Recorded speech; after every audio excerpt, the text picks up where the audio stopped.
Imagine, for just a moment, that you are standing in the streets of London. Not the London of gleaming skyscrapers and black taxis, but the London of 1666. The air is thick.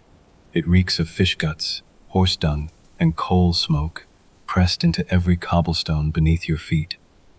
The streets are so narrow that if you stretched out your arms, your fingertips might brush both walls at once. Above you, the upper stories of timber-framed houses lean toward each other, like old friends sharing a secret, their wooden jetties reaching out so far over the lane that the sky has all but disappeared. It is a city that breathes and gasps and crowds, and it is a city, though no one yet knows it, that is about to burn. London in 1666 is extraordinary by any measure of the age, with roughly 350 souls packed into a medieval maze of streets and alleys. It is one of the largest cities in all of Europe, a roaring, stinking, magnificent engine of trade and ambition. The River Thames threads through its heart like a silver ribbon, alive each morning with the shouts of watermen, the creak of rope and timber, the thud of barrels rolled from ship to shore. Merchants and sailors, beggars and lords, fishwives hollering their wares and apprentices rushing errands. All of them jostle together in streets that were never meant to hold so many. This is the world's third largest city, and it wears its crowded glory like a coat that is 2 sizes too small, already straining at the seams.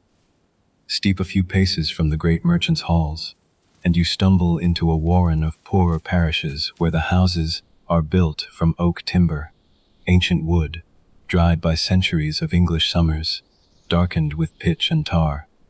The upper stories hang so low over the lanes that sunlight barely reaches the street.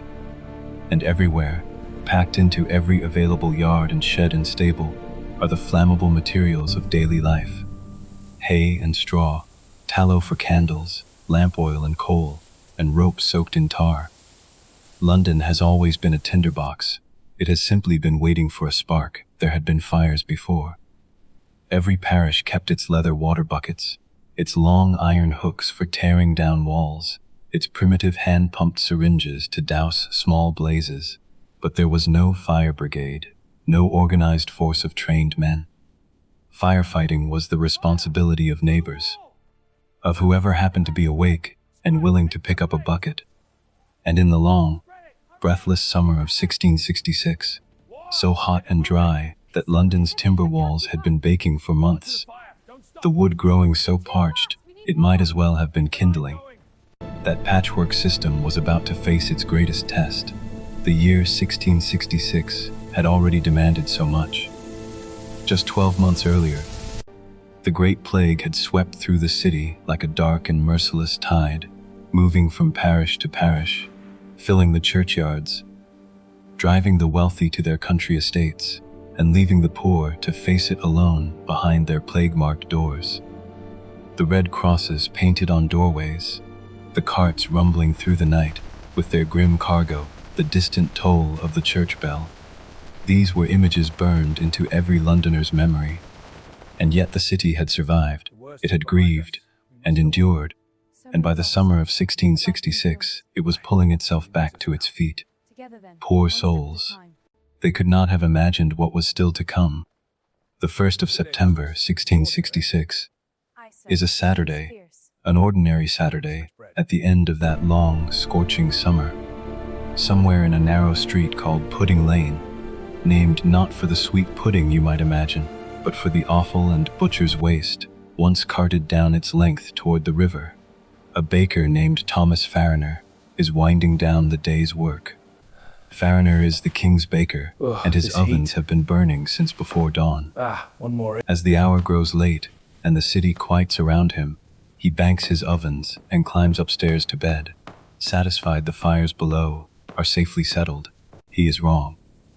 Sometime around 1 o'clock in the morning on the 2nd of September, a stray spark, drifting from an ember never properly extinguished, catches on a pile of dry firewood stacked beside the oven. In the space of minutes, the flames find the flour sacks, and then the wooden shelves, and then the walls. By the time anyone notices, The ground floor is already a roaring furnace. Farriner, his daughter, and a servant scramble out through an upstairs window, dropping from ledge to ledge in the terrifying dark. But one maid, too frightened, or perhaps too slow, cannot bring herself to make the leap. She stays behind. She is the first to die. And in the street below, Pudding Lane begins to glow. At first, the neighbors do what neighbors have always done in London. They grab their buckets. The parish constables arrive and make a decision. The surrounding buildings must be demolished before the fire can reach them. But the householders protest. These are rented homes. No one has authority to order demolition without permission. And so a messenger is sent to wake the Lord Mayor himself, Sir Thomas Bloodworth, who arrives bleary-eyed and somewhat unimpressed.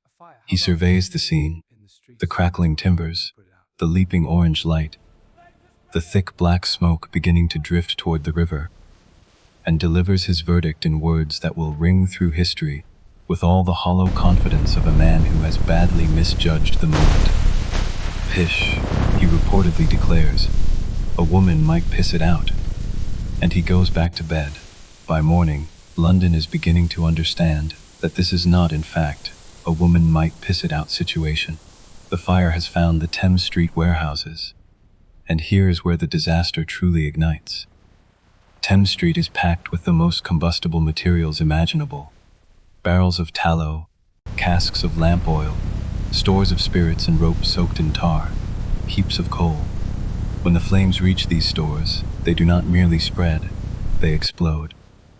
The strong east wind catches the sparks and carries them up and over the rooftops, showering them across the city like a rain of tiny suns.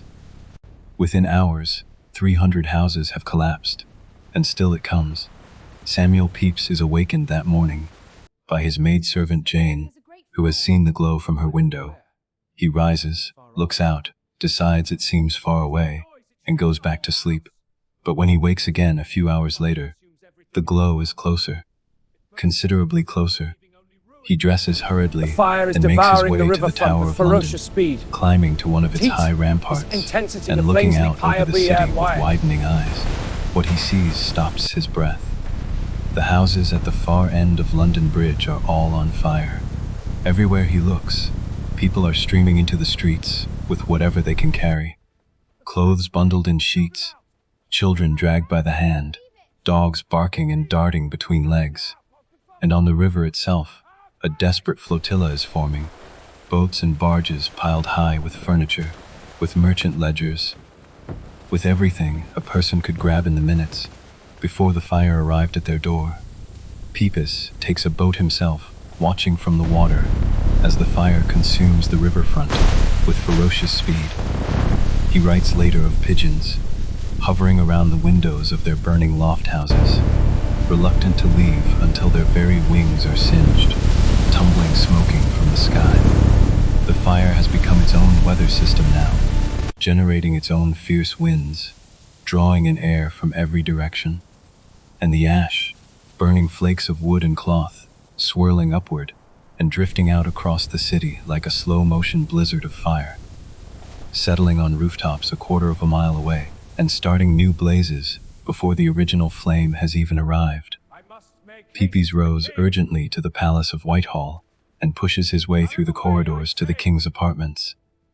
He tells Charles II, directly and without ceremony, that London is burning and that unless houses are demolished in the fire's path, creating a break too wide for it to jump, the entire city may be lost.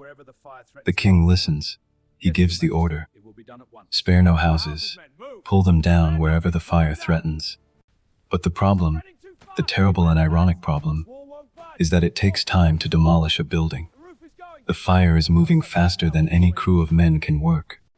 By the time the king's order reaches the Lord Mayor, Bloodworth is a broken man, running through the streets with a handkerchief pressed to his face. "Lord," he cries to Pepys when they meet, "what can I do? I am spent. People will not obey me. The fire overtakes us faster than we can work." The second day brings no mercy. The medieval lanes that make London so human in scale so alive with the smell of bread and the sound of church bells, are now its enemies. The narrow streets act as chimneys, funneling heat and wind and sparks. The overhanging jetties of the upper stories mean fire can leap from one side of a street to the other without ever touching the ground. Churches burn, markets burn. The great trading halls of the city's merchant companies, built with such pride and permanence, burn, and the smoke is visible for miles in every direction. A vast black column rising into the sky, a signal to the whole of England that something terrible is happening in London. For the ordinary people of the city, these are 4 days of a particular, exhausting terror. The fire does not arrive all at once. It gives you just enough time to hope, just enough time to pack one more